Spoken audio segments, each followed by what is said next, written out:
Hey everyone, this is Kit Cabell of Harlan's Media. Today we are over here at the protest against the DAPL pipeline. All the gubernatorial candidates are actually debating right behind me, and the purpose of this is to get all the gubernatorial candidates who are trying to get the Democratic nomination to sign a pledge to divest Illinois away from the DAPL pipeline. I'm today joined here with one of the organizers, Dominique Dorantez. Thank you for joining us. Dominique Dorantez. Thank you, Kit. Yes. All right, so essentially, for our viewers and subscribers, essentially, what is the main purpose of this protest? Yeah, so it's, essentially, hundreds of protesters are about to gather outside the debate to call on JB Pritzker to divest his money from the disastrous Dakota Access Pipeline, which oppresses Native Americans, which accelerates climate change. We're also calling on Chris Kennedy, who has significant investments in Halliburton, ExxonMobil, Occidental Petroleum, the list goes on and on and on. We're calling on all candidates to sign our divestment pledge that says they will divest their personal assets in fossil fuels, and that they will commit to doing everything in their power, if elected, to transition to renewable energy in the state of Illinois. Now, we're also joined here with Anthony Clark. We've interviewed him a few times here on Harlan's Media. You're also running for Congress here in the state of Illinois, at least for the United States Congress. So essentially, what does this protest mean in regards to future campaigns, in regards to the influence of fossil fuel money into our elections? Right. I mean, for me, I always believe, and I'm a proponent of that, campaigns come and go. Somebody's always going to be running for office, but movements remain. So this movement right now is way more important than my campaign for Illinois 7. I would be here no matter what. Dominique reached out, the homie. He asked me to come. He asked me to support.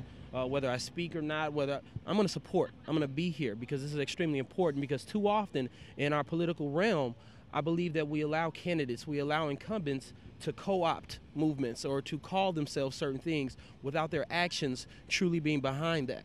And there's so many different things we're fighting for, and so many of these candidates and incumbents are stating that they're for the people. Well, what's honestly more important than our environment? Because if we don't have our earth, how can we fight for health care? How can we fight for minimum wage, so on and so forth? Earth comes first. So you need to divest, because if you're saying that you're for the people, that you're progressive, but your actions aren't showing that, then it's not real. It's not true. You're just pandering. So we need true individuals that are truly for the people.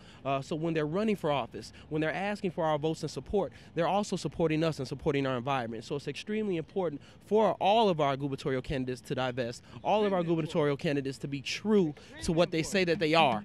You have to be allies in verb form and not just a noun. So that's why I'm here today, just to lend my support, any influence that I may have, and just to apply that pressure. Because like I say, movements are extremely important. Now, for both of you, I want to ask you this one question, especially in regards to the fact that many people may not understand that Patoka is the endpoint for the Patoka, Illinois is the endpoint for the Dakota Access Pipeline. So, what will it take to really end that connection between Dakota Access Pipeline and our state of Illinois? What political action is really necessary to break that pipeline? I mean, personally, for me, I believe that it's going to take grassroots movements. Nothing changes on a systemic level without grassroots movement on a local level. This is what you see here. All these individuals that have been involved, that continue to be involved, if they came from Standing Rock, wherever they're from, continue to be involved and apply that pressure. Because so many of our politicians, they survive because we have that fickle mindset where we're upset for a second and then we move on and forget about it. But we have to continue to apply the pressure, continue to, tap into these grassroots movements and be here and show up and tell them that, look, we're not going to support you. You're not going to get our votes. You're not going to stay in office. You're not going to get our money and our support unless you're truly for the people and supporting what we need. And I think that's what it takes, honestly, because at the end of the day, when we start educating the public on what this pipeline is doing to our environment and how that's interconnected to, job opportunities or lack thereof, crops, property values, so on and so forth. There's so many interconnected issues that exist based upon this pipeline. So once we educate the public on why they need to become involved, why they need to be invested in what we're doing here, again, that's either greater pressure that we're applying to candidates and incumbents in regards to being true and stepping back. And that's the only way to do it. And Dominique, your thoughts? Absolutely. Anthony said it best himself. Change doesn't occur from the top on down. Change occurs from the grassroots. It occurs when people like this come together in numbers and demand change. So that's the only way it's going to happen. And today we're here to speak truth to power, to pressure these candidates, to make some noise and let them know that what their investments, Chris Kennedy and JB Pritzker's investments, aren't progressive values. They're not the values that we represent. and they need to divest. Now, I think for our viewers and subscribers, what they don't know is that I actually spoke to you before we did this interview. How many of the governor candidates signed on board to your pledge? So we have several candidates who signed. Daniel Biss has signed. Teal Hardman came out and took some photos and signed and was even marching with us a little bit with the Black Snake of Death, the street theater performance in which you'll see a little bit. And also Robert Marshall, Mr. Three State Solution, signed. I was proud to sign. Bob Dieber was reluctant, but he took it, and we'll take a look at it, and we think he'll sign. The only candidates, interestingly, who haven't signed are the ones with significant fossil fuel investments, and that is JB Pritzker and Kennedy. Have given us no response, have not given us even an ounce of attention, and they have not signed. In regards to money in politics, what kind of influence do you think the fossil fuel industry has over here, not only on local, state, Illinois politics, but congressional politics as well? The influence of money in politics, frankly, is just destroying our democracy. It makes it so hard for ordinary people to be a part of the political process, and for government to really represent the people. That's not really happening anymore. And when you have these big interests like big oil with such a stranglehold on these policies and lobbying so much so, it just makes it so hard for things to actually change and for us to switch to renewable energy that we all so desperately need for the future of our children, for the future of our water, for the future of our air. So that it has that kind of effect and that kind of impact. And Anthony Clark? Yes, I mean, just to second what was already shared in a sense, I mean, it's about profit, honestly. I mean, if we look at our society right now, profit is constantly chosen over people.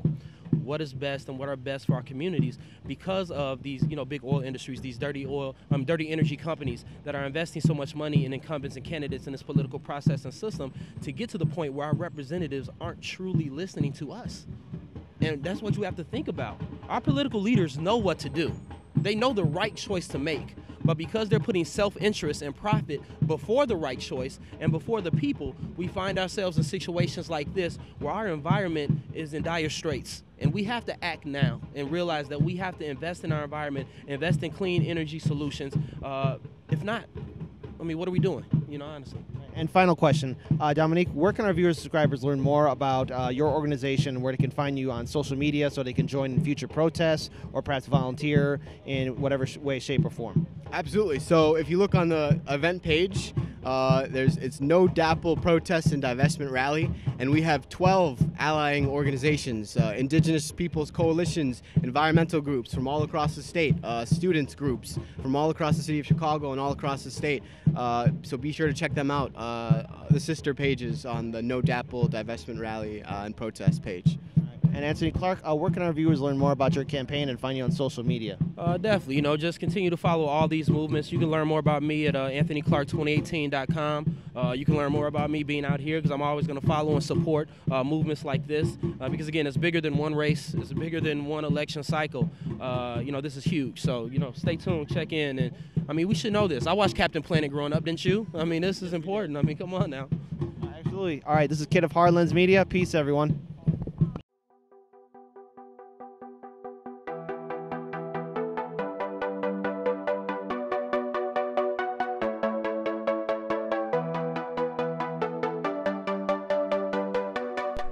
You're watching Hard Lens Media.